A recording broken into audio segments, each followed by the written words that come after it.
Hey everyone, and welcome in or welcome back. It's a Monkey Mar. Before we get into today's video, please click that subscribe button, the like, and the bell for notifications.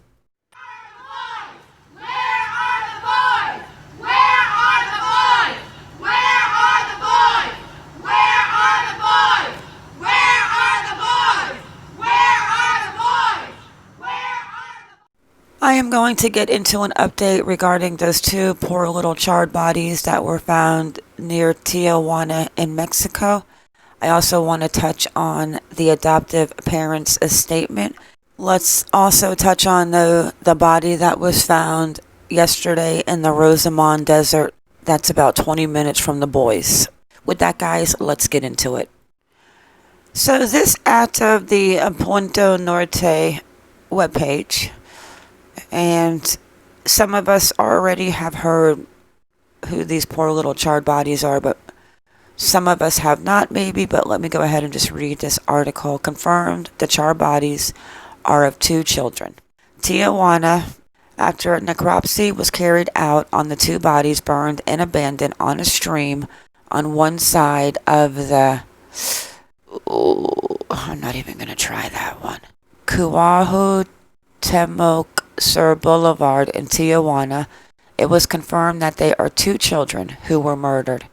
Sources confirmed to Punto Norte that the bodies correspond to minors between 8 and 10 years old.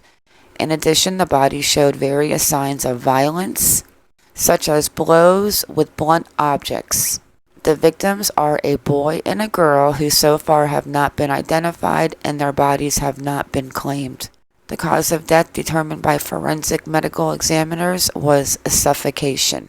According to the preliminary data and the forensic results at the time, it is possible that the minors have been deprived of their liberty, beaten, and seriously injured to later be suffocated.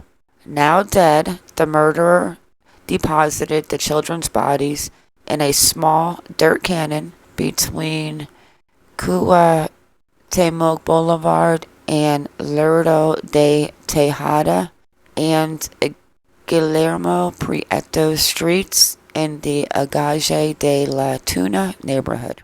They left the bodies next to a cut palm tree trunk and set them on fire. My gosh, like how do you do that? The fire covered several meters in all directions with the help of garbage and local brush. The discovery was made on Saturday around 9 p.m., the same day that a woman murdered her two children, ages 4 and 9, in the Villa Fontana neighborhood. I actually read that story too, but I'm not even going to get involved in the crimes in Mexico because I'll say what, it is absolutely mind-blowing what goes on across that border. But this woman suffocated her two babies, and then she was going to try and cut her own wrist, but she couldn't get it done with superficial wounds, and the husband comes in, and she's sitting on the couch, and he goes, and the kids are still in bed after 1 p.m. with the PJs on. He saw a knife with blood on it, and he immediately called the police. And she actually wrote a letter to the ex-husband, Miguel, and I'm not sure, maybe her mother. And then she was going to commit suicide, but she could not pull it off. That day, that report originated like a grassland fire. When the fire department came, the elements managed to see the small bodies already lifeless. And this is where the little bodies were found. Unbelievable that somebody could actually set their children on fire or set children on fire. I do not get this world 1 minute. It's a very scary world that we live in. Let's touch on this article and human remains found in Rosamond. This was yesterday. If you follow the AV Watchmen United We Stand or the AV News Crew or Bakersfield, what's their name? They were actually live on this location yesterday. In the beginning it was two bodies but it's one body. And it is not the boys. Rosamond, California, according to the Kern County Sheriff's Office, human remains were found this morning off of State Road 14 North off Rosamond Boulevard near Frontage Road. KCSO says they received a call of remains found in a bag. KCSO is currently investigating. According to the California City Police Chief, the remains are not related to the missing West Boys case. And what popped into my mind is I thought about how far is this location to the Joshua Tree Landing area where Erica Lloyd went missing. I'm going to have to see the distance for that, but when I was looking for this actual article about the remains that were found, there are so many remains found out there in that Mojave Desert. It's scary. It's a scary world that we live in. All right, guys, let me touch on the official family statement of the Orson and Orrin West. I'm not going to read it all because I'm sure a lot of you have already read it, but the one part, the past 2 weeks have been a true nightmare. On Monday, December 21st, our youngest 2 grandchildren, nephews, cousins were reported missing by their adoptive parents in California City. Our extended family, all who live hundreds and thousands of miles away from California City, were notified and immediately were engaged with Federal Bureau of Investigation, California City Police, and the Bakersfield City Police Department. Okay. It should be noted that the 2 brothers are the youngest of 4 adopted siblings and share 2 older siblings who are the biological children of their adoptive parents. That is 6 children in total who are primary focus. The boys and their sibling joined our family legally last year when the parental rights of their birth mother were taken away by the state of California, and the birth fathers collectively gave up their parental rights. From day one, and obviously there's 2 fathers involved, from day one, the boys and their siblings came into our lives through emergency foster care. Our number 1 priority was to embrace them and treat them as our own.